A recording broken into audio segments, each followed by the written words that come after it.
27 now, but this story happened when I was 22. It was supposed to be a simple weekend camping trip with two of my college friends, Eric and Tom. We'd been talking about it for months, wanting to get off our phones, away from work, and just breathe real air again. Eric found a spot on some online hiking forum, a place way up north, about 3 hours from the nearest town. It wasn't an official campground, but according to a few hikers, there was an open clearing by a small lake that was beautiful and untouched. That word, untouched, felt like an invitation. We packed light, tents, a small grill, flashlights, a few knives, and a GPS. The road there was narrow and twisted through miles of thick pine. No signs, no service, just silence and the sound of gravel under the tires. By the time we reached the dirt trail that led to the lake, it was already 6:30 p.m. The trees grew tighter around us, blocking most of the light. We parked, grabbed our bags, and hiked for about 30 minutes until the woods opened into that clearing we'd read about. It was perfect. Flat ground, soft soil, and a wide view of the lake. But there was one thing none of us expected. A few yards away, half hidden behind the tree line, we saw another tent. Old, faded, and slumped, like it hadn't been touched in months. "Looks abandoned," Tom said. Eric walked closer, shining his flashlight over it. The fabric was damp, torn in a few places, and the zipper half open. Inside were some old clothes, an empty lantern, and a can of beans that had rusted through. It looked like whoever had camped there left in a hurry, or never came back. We laughed it off. Campers leave junk behind all the time, right? We set up our own tent a good distance away and got a fire going. The night air was crisp, still, and completely silent, except for the water lapping at the shore. After dinner, Eric joked that the old tent belonged to a ghost camper. We laughed again, but there was something about the way the firelight flickered against the trees that made me uneasy. At around midnight, we turned in. That's when I first heard it. A single snap, like a branch breaking just beyond the firelight. Then another.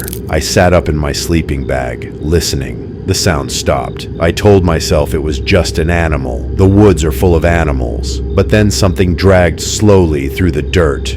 Shk, shk, like someone walking barefoot. I reached for my flashlight, but before I could turn it on, Eric whispered, "Do you hear that too?" We both sat frozen, listening. Whatever it was just outside the tent. And then, footsteps.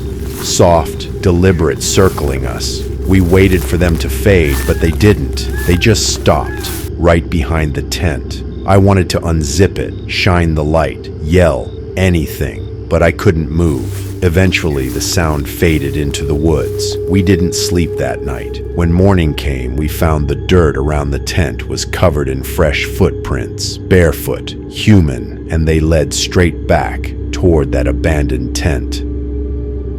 The woods felt different, quieter, the kind of quiet that hums in your ears because there's nothing else to hear. No birds, no insects, just the faint breeze moving through the trees. Eric tried to lighten the mood, saying the footprints were probably from some hiker passing through. Tom didn't buy it. He pointed out that the prints were fresh, no dew, no mud crusting around them. Whoever left them was there after midnight. We spent the morning fishing by the lake, trying to shake it off. But every time I looked toward that other tent, I felt eyes on me. Around noon, Eric decided to take a walk deeper into the woods to prove it was nothing. Tom and I stayed back to clean up. After about 40 minutes, he hadn't returned. We called his name. No answer. When he finally came back, his face was pale. He said he found something. We followed him about half a mile into the trees, where the ground sloped slightly downward. There was a narrow path leading to a second clearing, smaller, darker, covered in leaves and moss. And in the center of it was another campfire circle, still black with soot, surrounded by a few items scattered across the dirt. A pair of boots, a ripped backpack, and a metal thermos with a name scratched into it. Claire. Eric said he didn't touch anything, but he swore he heard whispering when he first arrived. We decided to pack up early that day. Tom was especially nervous, said we should head back to the car before dark, but the trail back was long and we were tired. We agreed to leave in the morning. That night the temperature dropped fast. The fire barely helped. At around 11 p.m., Eric was still awake, sitting near the fire with his flashlight on. Tom and I were in the tent, half asleep, when I heard Eric whisper, "Guys, come out here." His voice was shaking. When I stepped out, I saw what he was looking at. Across the lake, on the opposite shores, about 100 feet away, there was another campfire, just sitting there, burning bright, but no one was around it. No movement, no sound, just the orange flicker reflecting off the still water. Then, as we stared, the fire dimmed, like someone had slowly covered it, and the sound of footsteps came from behind us. Again, heavy this time, not bare feet, boots. We spun around with our flashlights, but the beams hit nothing. The sound stopped instantly. Eric grabbed his knife. Tom whispered, "Someone's watching us, man." I know it. We huddled in the tent again that night, our flashlights on, weapons ready. I must have dozed off for maybe 20 minutes because the next thing I remember was the sound of the tent zipper slowly opening. I shot up, heart pounding, but the flap wasn't open all the way. It was just halfway down, like someone had started unzipping it, then stopped. Eric whispered from the other side, "Was that you?" I said no. Tom said no. We stayed like that until dawn, staring at that half-open zipper, too afraid to move. When the sun came up, Eric crawled outside first. There were no new footprints, no sign of anyone, but the firewood we'd stacked by the lake was gone. Every last piece, and the abandoned tent we'd found when we arrived. It was collapsed, completely flattened, like something had fallen on it, or someone had stepped on it. That was the moment we agreed. We were leaving. We didn't care how long the hike back would be. But before we could even start packing, Tom froze and pointed to the trees. Pinned to one of them, about 6 feet up, was a piece of paper. It was damp and torn, but we could make out the words, "Stop following me." None of us had left the clearing. No one else was out there. That night was the first time I truly realized we might not make it out. When you're that far into the woods, your mind starts to bend reality. Every shadow looks like movement. Every sound feels intentional. By the third day, we were exhausted, jumpy, and paranoid. We hadn't slept properly since the first night. The plan was simple: eat, pack up, and hike straight back to the car before sunset. But fear does something strange to time. Every small task feels slower, heavier. By the time we finished packing, the light had already started to fade. Eric insisted we could make it halfway back before dark. Tom disagreed. He wanted to stay one more night and move at first light, said it was safer than walking the forest trail in the dark. Against our better judgment, we listened. That night, around 9:30, the forest was dead silent again. We built a small fire, barely big enough to cook over. No one talked much. Then we heard something, faint from the distance.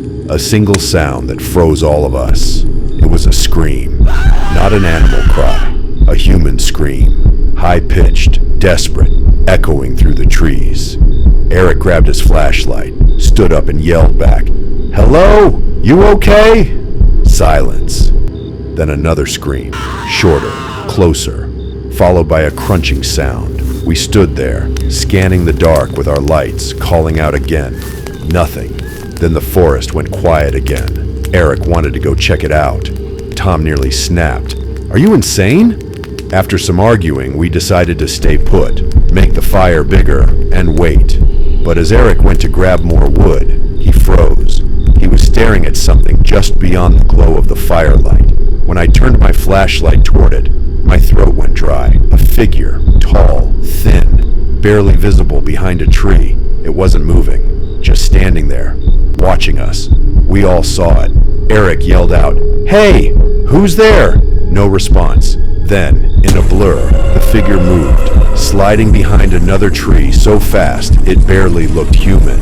We ran for the tent, grabbed our gear, and started throwing it into our bags. But when I looked back toward the tree line, the figure was gone, or so I thought, because suddenly, from the opposite direction, came the sound of running, multiple footsteps, circling. We couldn't see them, just shadows darting between trunks, getting closer, faster, like they were playing with us. Tom screamed, "Run!" We grabbed our bags and bolted toward the trail. The forest was pitch black. The only light came from our flashlights bouncing off the trees. I could hear Eric behind me yelling for us to keep going. Then there was a crash.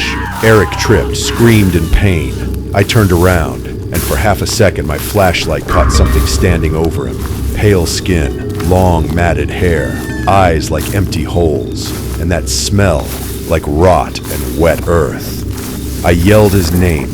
Tom ran back and swung his flashlight wildly, but whatever it was had vanished. We dragged Eric to his feet and kept running until our lungs burned. At one point, I thought I heard whispering again, the same kind Eric mentioned before, faint, almost like laughter carried by the wind. It followed us for miles.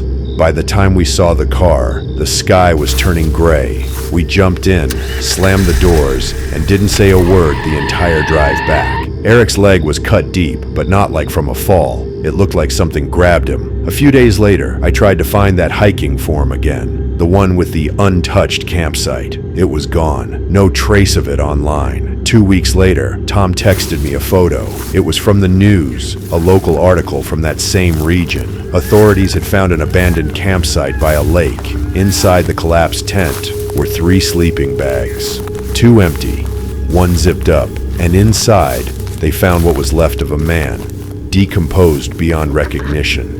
Next to him, a torn journal with the name Claire written on the cover. The last entry read, "I hear them outside again. They don't let anyone leave.